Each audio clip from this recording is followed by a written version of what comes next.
ನಮಸ್ಕಾರ 24x7 ಕರ್ನಾಟಕ.comಗೆ ಸ್ವಾಗತ ಸುಸ್ವಾಗತ. ನನ್ನ ಹೆಸರು ಚಂದ್ರಕಾಂತ್. ಇವತ್ತು ನಾವು ಬಂದಿರೋದು ಬೀದರ್ ಜಿಲ್ಲೆಯ ಬಸವಕಲ್ಯಾಣ ತಾಲೂಕಿನ ಲಾಡಂತಿ ಗ್ರಾಮ ಪಂಚಾಯತಿ ವ್ಯಾಪ್ತಿಯಲ್ಲಿ. ಇವತ್ತು ನಾವು ಭೇಟಿಯಾಗಲಿರುವರು ಗ್ರಾಮ ಪಂಚಾಯತಿಯ ಅಧ್ಯಕ್ಷರಾಗಿರ್ತಕ್ಕಂಥ ಸೋಮನಾಥ್ ಮಂಗೆ ಅವರನ್ನ.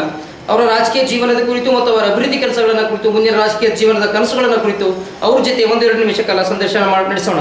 ನಮಸ್ಕಾರ ಸರ್, ತಮ್ಮ ಹೆಸರು ಸರ್? ಸೋಮನಾಥ್ ಮಂಗೆ. ಸೋಮನಾಥ್ ಮಂಗೆ ಅಂತ ಸರ್. ಯಾವ ಗ್ರಾಮ ಪಂಚಾಯತಿಯಿಂದ ಆಯ್ಕೆಯಾಗಿದ್ದು ಸರ್ ತಾವು? ಲಾಡಂತಿ ಗ್ರಾಮ ಪಂಚಾಯತ್. ಸರ್, ರಾಜಕೀಯ ಅನುಭವ ಹೇಗೆ ಅನಿಸ್ತಾ ಇದೆ ಸರ್ ತಮಗೆ? ಚಲೋ ಇದೆ, ಚೆನ್ನಾಗಿದೆ ಸರ್. ಸರ್, 2010 ಚುನಾವಣೆಯಲ್ಲಿ ಒಟ್ಟು ಮತಗಳು ಎಷ್ಟು ಬಿದ್ದಿತ್ತು ಸರ್ ತಮಗೆ? 455 ಮತಗಳು ತಮಗೆ ಬಿದ್ದಿತ್ತು. ಎಷ್ಟು ಮತಗಳು ಅಂತ ಜಯಗಳಿಸಿದ್ದು ಸರ್? 55. ಸರ್, ಯಾವ ಪಕ್ಷದಲ್ಲಿ ತಾವು ಗುರುತಿಸಿಕೊಂಡಿದ್ದೀರಿ? ಜೆಡಿಎಸ್ ಪಕ್ಷದಲ್ಲಿ ತಾವು ಗುರುತಿಸಿಕೊಂಡಿದ್ದೀವಿ ಸರ್. ಸರ್, ಗ್ರಾಮ ಪಂಚಾಯತಿ ವ್ಯಾಪ್ತಿಯಲ್ಲಿ ಅಧಿಕಾರಿಗಳಂತ ಬರ್ತಾರೆ ಸರ್. ಅಧಿಕಾರಿಗಳಿಂದ ನಿಮ್ಮ ಊರಿನ ಅಭಿವೃದ್ಧಿ ಕೆಲಸಕ್ಕೆ, ನಿಮ್ಮ ವಾರ್ಡಿನ ಅಭಿವೃದ್ಧಿ ಕೆಲಸಕ್ಕೆ ರಾಜಕೀಯವಾಗಿ ಅಥವಾ ಯಾವುದೇ ಒಂದು ಕಾರಣಕ್ಕೆ ನಿಮ್ಮ ಅಧಿಕಾರಿಗಳಿಂದ ನಿಮಗೆ ಯಾವ ರೀತಿಯಾದಂಥ ಬೆಂಬಲ ಸಿಗ್ತಾ ಇದೆ ಸರ್?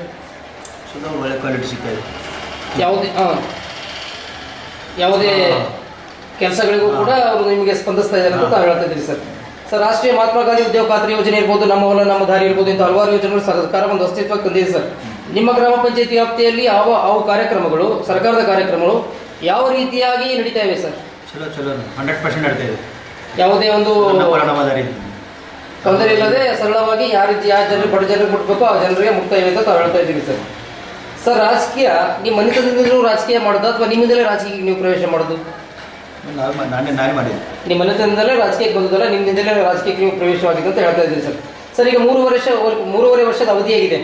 ಈ 3.5 ವರ್ಷದ ಅವಧಿಯಲ್ಲಿ ನಿಮ್ಮ ಊರಿನ ಜನತೆಗೆ, ನಿಮ್ಮ ಗ್ರಾಮ ಪಂಚಾಯತಿ ವ್ಯಾಪ್ತಿಯಲ್ಲಿ ಬರ್ತಕ್ಕಂಥ ಎಲ್ಲ ಹಳ್ಳಿಗಳಿಗೆ ನಿಮ್ಮ ವತಿಯಿಂದ ನಿಮ್ಮ ಅಧ್ಯಕ್ಷರಿದ್ದೀರಿ ಗ್ರಾಮ ಪಂಚಾಯತಿ. 3.5 ವರ್ಷದ ಅವಧಿಗೆ ಯಾವ ಅಭಿವೃದ್ಧಿ ಕೆಲಸಗಳನ್ನು ಮಾಡಿದ್ದೀರಿ? ಇನ್ನೂ ಯಾವ ಅಭಿವೃದ್ಧಿ ಕೆಲಸ ಮಾಡಬೇಕಂತ ತಮ್ಮ ಮನಸ್ಸಲ್ಲಿದೆ ಸರ್? ಮಾಡಿದೆವು, ಇಂದಿರಾವಾಸ ಮಾಡಿದೆವು, ಬಸ ವಸತಿ ಮಾಡಿದೆವು, ನಮ್ಮ ದಾರಿ ಮಾಡಿದೆವು, ಗ್ರಾಮ ಸ್ವರಾಜ್ ಇದೆ, BJP ಇದೆ, ಎಲ್ಲ ಕೆಲಸ ಮಾಡಿದ್ವಿ. ಸರ್ಕಾರದ ಎಲ್ಲ ಯೋಜನೆಗಳು ಸಮರ್ಪಕವಾಗಿ, ನಿಷ್ಠೆಯಿಂದ, ಪ್ರಾಮಾಣಿಕವಾಗಿ ತಾವು ಮಾಡಿದ್ದೀರಿ ಅಂತ ತಾವು ಹೇಳ್ತಾ ಇದ್ದೀರಿ ಸರ್. ಸರ್, ಇನ್ನೂ 18 ತಿಂಗಳ ಅವಧಿ ಇದೆ ನಿಮಗೆ.